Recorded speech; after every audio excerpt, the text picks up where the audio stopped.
에서 11장 1절에서 19절입니다.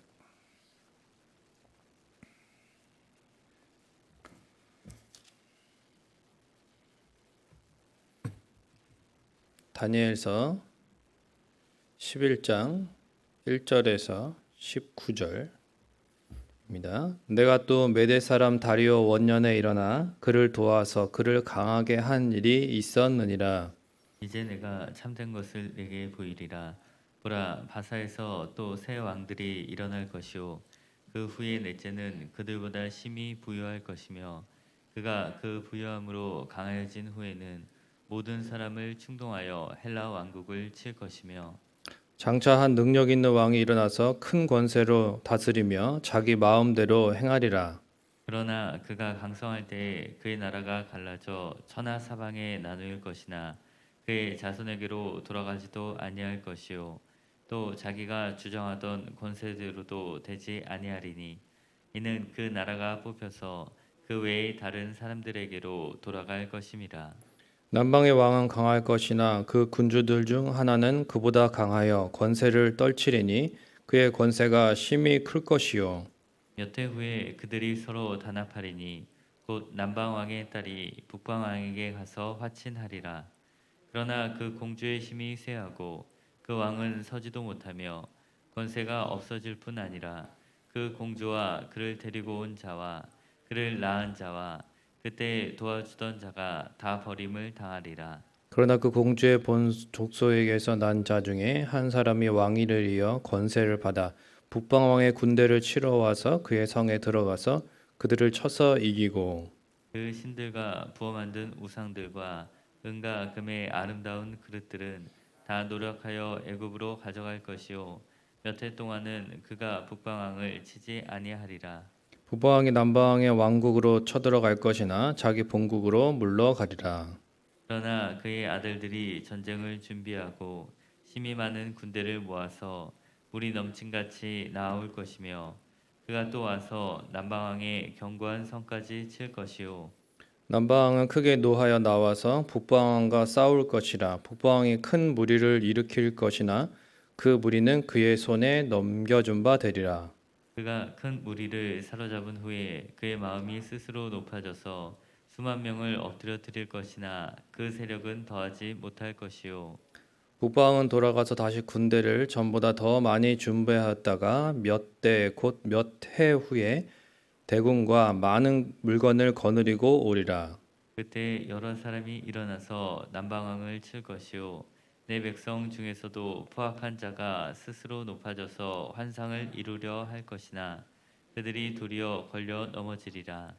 이에 북방은 와서 토성을 쌓고 견고한 성읍을 점령할 것이요 남방 군대는 그를 당할 수 없으며 또 그가 택한 군대라도 그를 당할 힘이 없을 것이므로 오직 와서 치는 자가 자기 마음대로 행하리니 그를 당할 사람이 없겠고 그는 영화로운 땅에 설 것이요 그의 손에는 멸망이 있으리라. 그가 결심하고 전국에 힘을 다하여 이르렀다가 그와 화친할 것이요 또 여자의 딸을 그에게 주어 그의 나라를 망하게 하려 할 것이나 이루지 못하리니 그에게 무익하리라. 그 후에 그가 그의 얼굴을 바닷가로 돌려 많이 점령할 것이나 한 장군이 나타나 그의 정복을 그치게 하고 그 수치를 그에게로 돌릴 것이므로 그가 드디어 그 얼굴을 돌려 자기 땅 산성들로 향할 것이나 거쳐 넘어지고 다시는 보이지 아니하리라. 아멘. 오늘 말씀의 제목은 두렵지만 예언된 현실입니다. 또 하나의 은혜 가운데 이제 지난달에 제가 부족한 제가 또 무슨 인생의 이제 첫 주례를 하게 됐었는데 그때 이제 그 자리에서 이제 부부의 첫걸음을 내딛는 그 신랑 신부한테 해줬던 말이 있었습니다. 그것은 바로 서로를 긍휼히 여기라는 것이었습니다. 이제 막 뜨겁게 사랑을 시작하고 가정을 이루는 두 사람에게 앞으로 잊지 말아야 될 것은 서로 긍휼히 여기는 마음이다라는 것이었어요. 아무리 인간적으로 그렇게 사랑이 뜨겁게 시작했더라도 시간이 지나면 반드시 식어지게 돼 있고 그래서 서로의 단점과 허물이 많이 보이기 때문에 그렇습니다. 하나님이 먼저 베풀어 주신 그 긍휼과 사랑을 날마다 또 받고 묵상하면서 서로를 긍휼히 여기며 아껴주라는 것이었습니다. 이제 겨우 이제 결혼 20년 차이긴 하지만 살아보면서 깨닫게 된 것들이 있었기 때문에 때로는 이런 것을 주의하면 좋겠다, 그런 저의 어떤 실수도 이야기하고 저의 부족함도 이야기하고 동시에 이제 이렇게 문제를 해결하면 좋겠다, 그런 결혼 이후에 부부간에 도움이 되는 그런 내용으로 이제 주례를 하려고 노력을 했습니다. 이렇듯 이미 경험해 본 지식이 있다는 것은 아직 시작도 못한 누군가에게는 이제 도움이 됩니다. 그런데 이런 이제 인간의 약간의 지식도 도움이 된다면 하물며 모든 것을 아시는 하나님이 우리에게 주시는 말씀은 어떠하겠는가 하는 것이죠. 오늘 본문이 그러한 하나님께서 다니엘에게 천사를 통해 친히 주시는 예언의 말씀입니다. 앞으로 이러이러한 일들이 일어날 것이라는 것이죠. 그러면 이것을 기억하라는 것입니다. 10절 끝에 보면 10장 끝절에 보면 진리의 글에 기록된 것으로 내게 보이리라 이렇게 말씀한 이후에 오늘 11장의 내용이 예언되어 있습니다.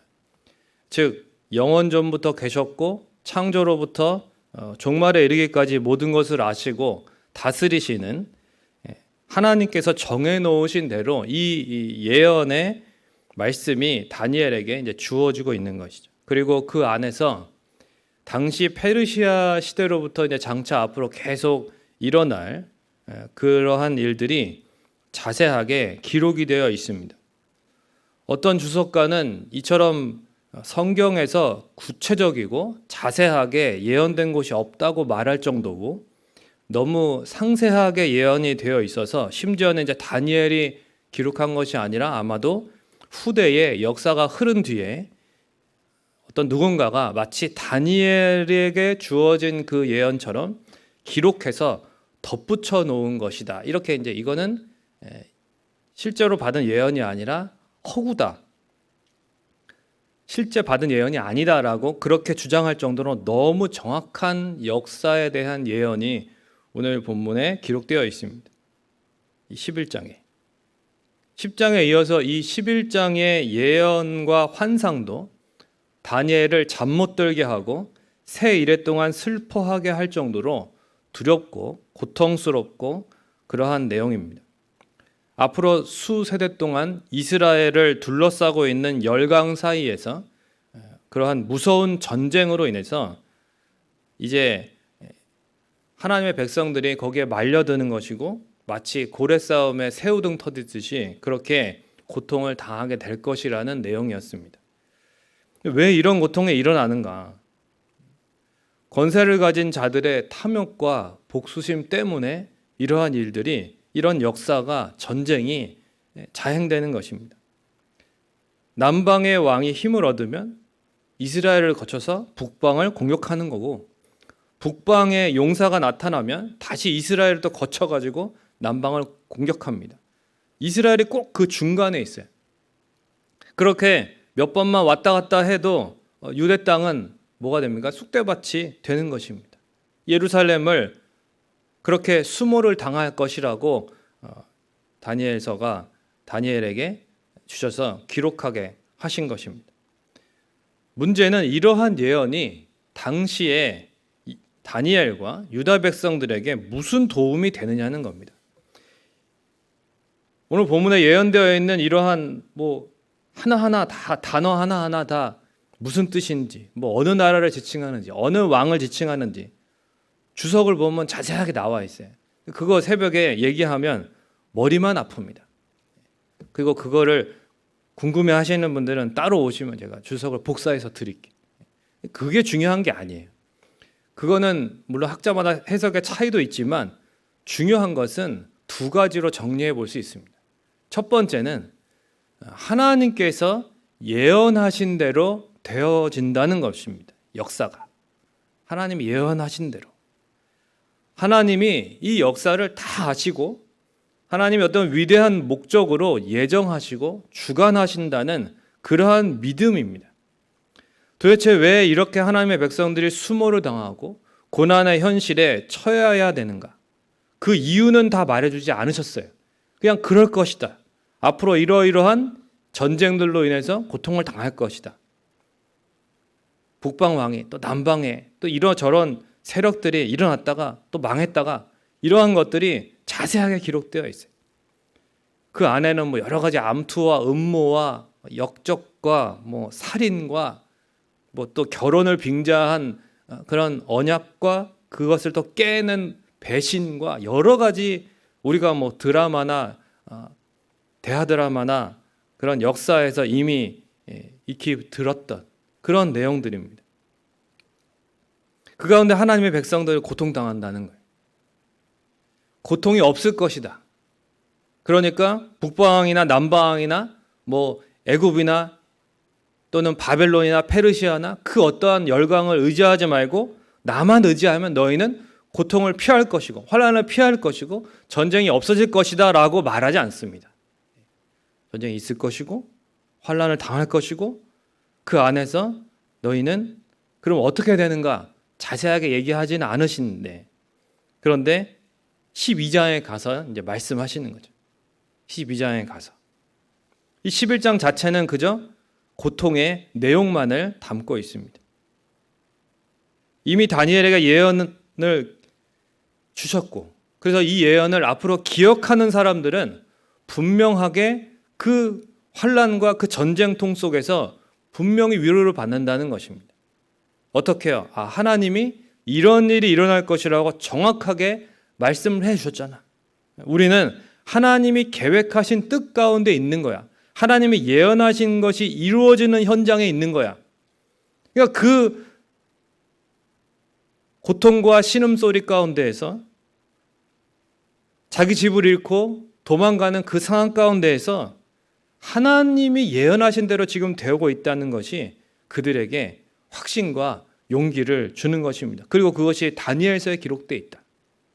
다니엘서에 이미 다니엘의 세 친구들을 하나님의 풀무불에서 구원하셨고 다니엘을 사자굴에서 구원하셨던 그 하나님이 예언하신 대로 지금 되고 있는 거니까 우리도 그 하나님의 손 안에 있다라고 하는 확신과 용기를 주시기 위한 것이죠. 의사가 수술을 앞두고 환자한테 걱정하지 마세요. 하나도 안 아파요. 수술하고 나도 아무 통증도 없고 그냥 금방 나갈 거예요. 무조건 다 해결될 겁니다. 이렇게 얘기하는 의사는 없어요. 어느 정도 아플 것이고 그래서 진통제도 맞아야 되고 또 입원 기간은 얼마나 되고 굉장히 여기가 뭐 쓰리실 거예요. 막 그런 얘기를 다 사실대로 해줍니다. 왜요? 사실이니까요. 그걸 알고 수술을 받으라는 것입니다. 하나님께서도 마찬가지입니다. 이스라엘 백성들이 당할, 하나님의 백성들이 당할 그 역사 속에서의 고난들은 그냥 다 피할 수 있는 것이 아니다. 하나님을 믿는 자들이라고 해서 삶에 시련이나 고통이나 어려움이 없다라고 말씀하시지 않습니다. 그런데 그걸 미리 알려주는 거예요. 왜요? 미리 알려줌으로써 준비하라고. 그리고 마음을 단단히 먹어라. 그러나 그 가운데도 내가 너희와 함께 한다. 끝까지 견뎌라. 그러면 어떻게 해요? 12장의 말씀대로 하늘의 해와 같이 별과 같이 빛나는 하나님의 구원을 하나님의 나라를 하나님이 이루신다라는 것입니다. 하나님은 다 알고 계실 뿐만 아니라 그냥 방관하시는 것이 아니라 아무리 강한 왕과 제국이라도 하나님이 정하신 한계 안에서만 존재한다. 하나님의 구원 역사가 이루어지고 있다라는 것을 말씀하십니다. 많은 제국들이 하나님의 백성들을 연단하는 도구였고 예수 그리스도의 오심을 향한 과정이었습니다. 여러분 헬라 제국은 복음을 세상에 전파하는 헬라어를 세계 공용어로 만들기 위한 그런 존재한 거예요. 로마 제국은 왜요? 모든 길은 로마로 통한다. 즉 복음을 전할 세상에 전할 통로를 하나님이 만드시기 위해서 로마 제국이 존재했을 뿐입니다. 그러나 그 역할이 끝나면 망하는 거예요. 우리는 역사가 흐른 뒤에 이 모든 것이 하나님의 섭리 가운데 있었구나라는 것을 깨닫게 됩니다. 이어서 두 번째로 이 모든 예언 속에 이 땅에 유한한 왕들의 흥망성쇠, 이것들은 결국은 영원한 왕이신 예수 그리스도의 오심을 소망하게 만드는 것입니다. 로마서 8장 18절에서 21절에 보면 생각하건대 현재 권하는 장차 우리에게 나타날 영광과 비교할 수 없도다 라고 말하면서 피조물이 고대하는 바는 하나님의 아들이 나타나는 것이다. 피조물이 허무한데 굴복하는 것은 자기 뜻이 아니요 오직 굴복하게 하시는 이로 말미암음이라 기록되어 있습니다. 그러니까 이 피조세계 가운데 가장 대표적인 고난이 전쟁인데, 이러한 그 가운데 모두가 신음하면서 굴복하는데 이 모든 것이 유일한 구원자이시며 평화의 왕이신 예수 그리스도와 그의 나라에 속한 자들을 소망하게 만든다는 것입니다. 다니엘과 유다 백성들도 결국은 오실 메시아를 바라보면서 하나님의 예언이 성취되기를 소망하면서 살아야 되는 것처럼 우리도 이 고난의 현실 속에서 예수 그리스도 안에서 다시 일어나서 그의 나라에 속한 자들로서 이 땅에 소망 없는 자들에게 유일한 소망이신 예수 그리스도를 비추어야 할 그러한 사명이 있다는 것이고, 그러려면 우리가 먼저 세상에서 똑같이 신음하고 허무한 것에 굴복할 것이 아니라 영원한 왕이신 예수 그리스도를 늘 바라보고 그의 나라를 향해 전진하며 나아가야 한다는 것입니다. 말씀을 맺겠습니다. 세상의 역사는 전쟁의 역사죠. 전쟁의 소문을 들으면 모두가 두려워합니다. 뿐만 아니라 인생 자체가 전쟁이잖아요. 크고 작은 고난이 끊이지 않으며 사람들은 모두 분투하며 살아가고 있습니다. 그런데 이런 와중에 우리는 하나님만을 소망합니다. 왜요? 하나님이 이 혼란스럽고 절망적인 현실을 다 아시고 주관하고 계시기 때문입니다. 하나님은 우리 교회와 우리 가정과 개인의 미래에 어떠한 일이 일어날지 다 아시고 아실 뿐만 아니라 선한 뜻 가운데에서 다 계획해 놓으셨고 하나씩 이루어가고 계십니다. 이것을 우리가 믿는 거예요. 그래서 우리는 놀라지 않을 수 있습니다. 이 믿음을 가질 때 버텨낼 수 있고 감사하고 예배하며 계속 믿음의 길을 걸어가게 되는 것입니다. 그러므로 모든 희망이 다 사라질 정도로 힘든 현실 가운데서도 다 아시고 주관하시는 하나님이 독생자를 주시기까지 우리를 사랑하셨고 그리고 천군 천사를 보내서 돕고 계시다는 것, 영원한 나라로 반드시 인도하실 것이라고 하는 이 믿음으로 다시 일어서는 저와 여러분이 되시기를 주님의 이름으로 간절히 축원을 드립니다. 이 시간 우리 복음송 두려운 마음 가진 자여 찬양 드리고 함께 기도하시겠습니다.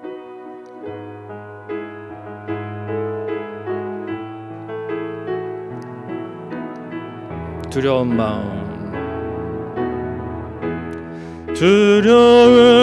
마음 가진 자여 놀라지 말라.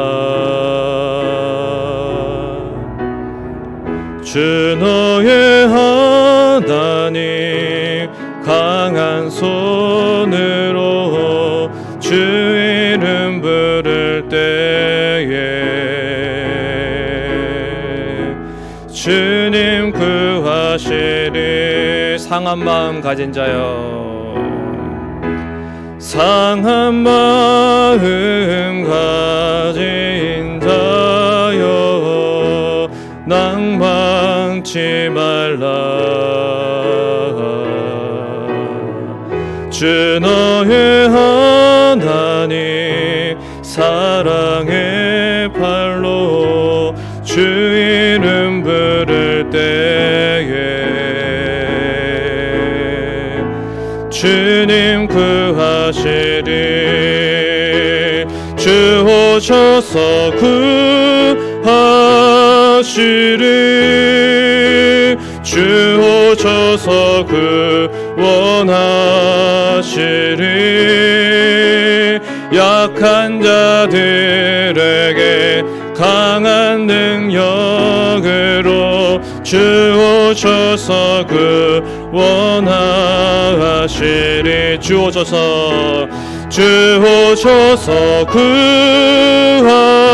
구하시리. 주 오셔서 구원하시리. 눈을 들어보라 회복의 능력을 주 오셔서 구원하시리.